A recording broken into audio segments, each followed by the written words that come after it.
the 12 booby traps of Christmas at Sandringham, and how Meghan Markle can cope with them. Poor Meghan Markle.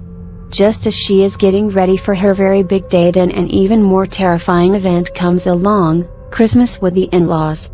And not just the in-laws, but the Queen and Prince Philip, too.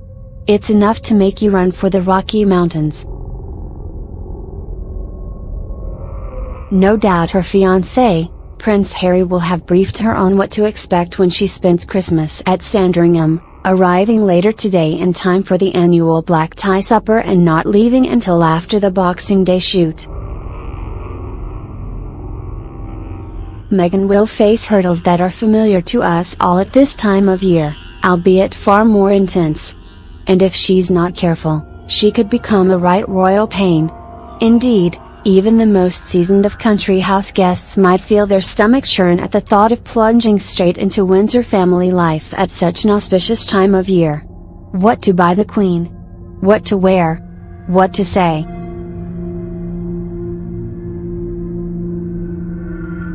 So, Meghan, here's your guide to the 12 booby traps of Sandringham Christmas. Survive these and marrying into the firm will be a cinch. Presents.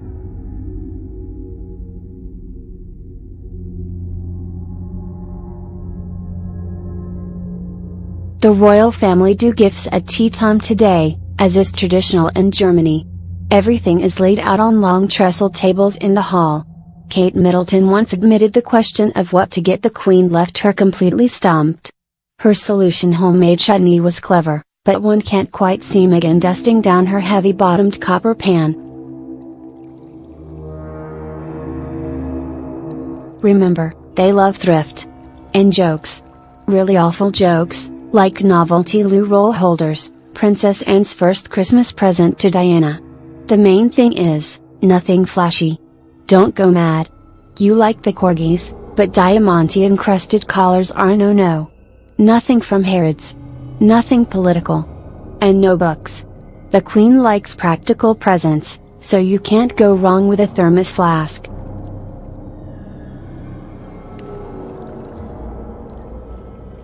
Stockings.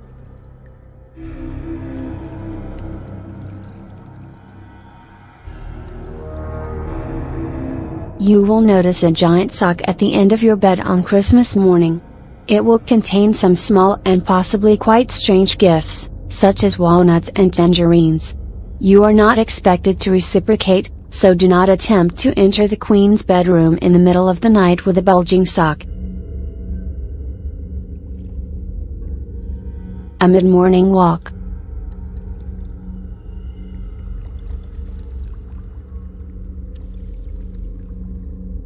For most of us, this is a chance to blow away the cobwebs before lunch. For Meghan, it will be an opportunity to show the world what a splendid time she is having, by appearing bright-eyed and happy for the paparazzi. You will want to wear understated country clothing, in shades of murky green and brown, not the latest gown from Ralph and Russo, as you did in your engagement photographs last week.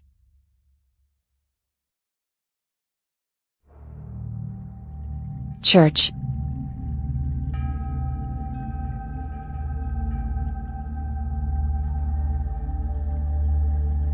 The Christmas morning service takes place at the 16th century Church of St. Mary Magdalene. Bring a crisp £20 note for the collection. Any less and you look stingy, any more could be seen as flash. Be sure to belt out the hymns with a lusty voice, even if you don't know the tune. You will get marks for trying. And try to listen to the sermon, no matter how boring it may seem. It could be useful to remember a nugget of wisdom from it to bring up as small talk with Prince Charles later.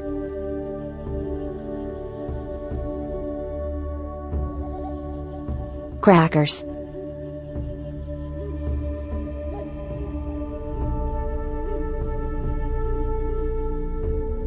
Whatever glamorous outfit you have chosen for lunch, it will be ruined within minutes of sitting down.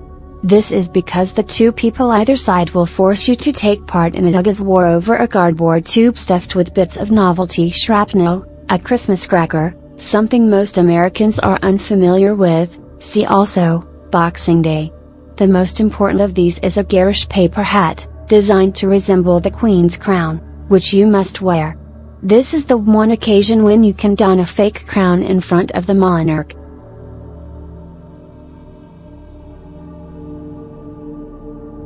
Everyone around you will by now be reading out terrible jokes from tiny scraps of paper. You must then keep your crown on until at least pudding. But remember to take it off before you go to bed. People may think you're getting ideas if you wear it too long. Lunch.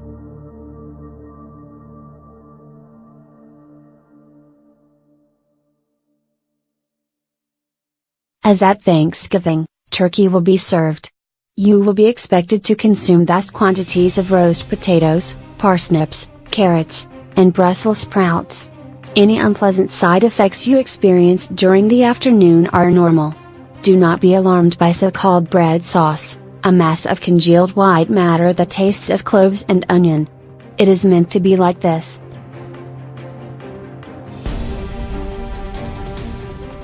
Christmas pudding.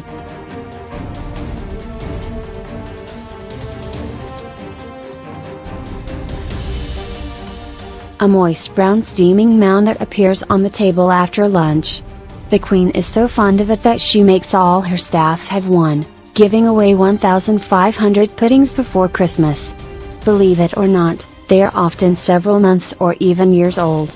Just before serving, the butler will set fire to some brandy and tip it over the pudding.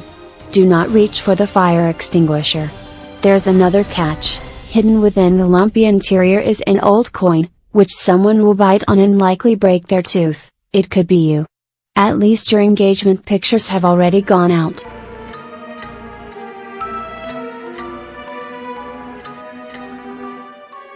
The Queen's Speech.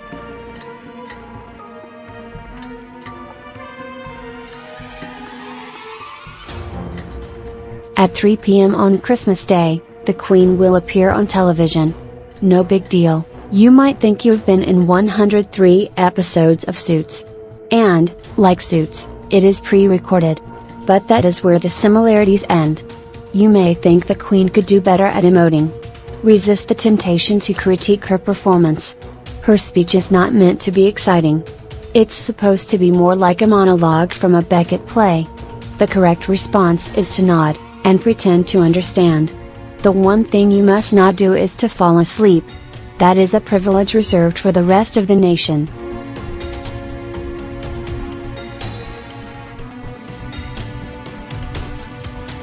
Charades.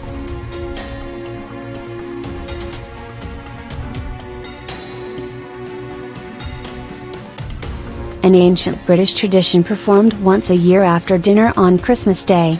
Members of the family take it in turns to act out the name of a book, film or play using extravagant arm gestures and gurning.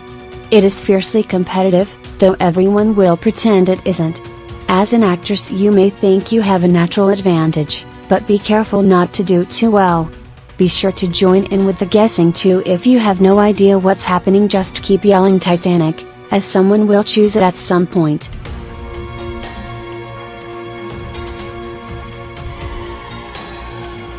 Mistletoe.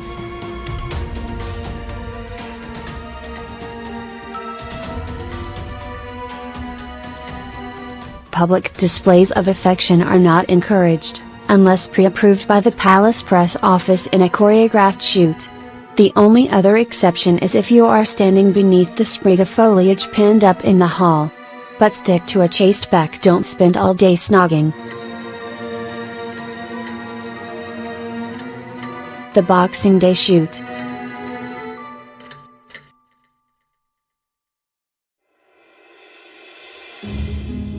Prince Philip will host a pheasant shoot the day after Christmas. This is an opportunity to stand in a field, while birds tumble out of the sky. As in life, you should stand by your man. Try to avoid distracting the person at the next beg by chatting or taking selfies. After some time, a calorific lunch will be served.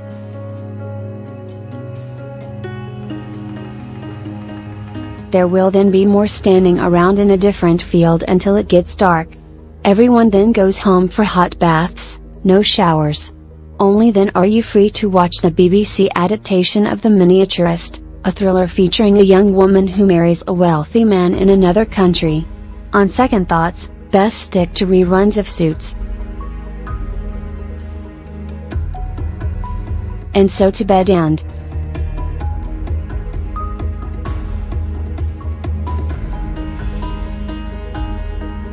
on Christmas Day, nobody is allowed to retire before the Queen, though it is perfectly okay to nod off on a sofa behind a newspaper. Take your cue from Prince Philip. Be sure to familiarize yourself with the exact location of your bedroom before going down for dinner tonight. You don't want to stumble into the wrong boudoir after one too many champagnes. Given that protocol has already been broken by the fact you are at Sandringham before being married to Harry, chances are you will have adjoining rooms. If not, beware of corridor creeping. You never know who you might bump into in the early hours.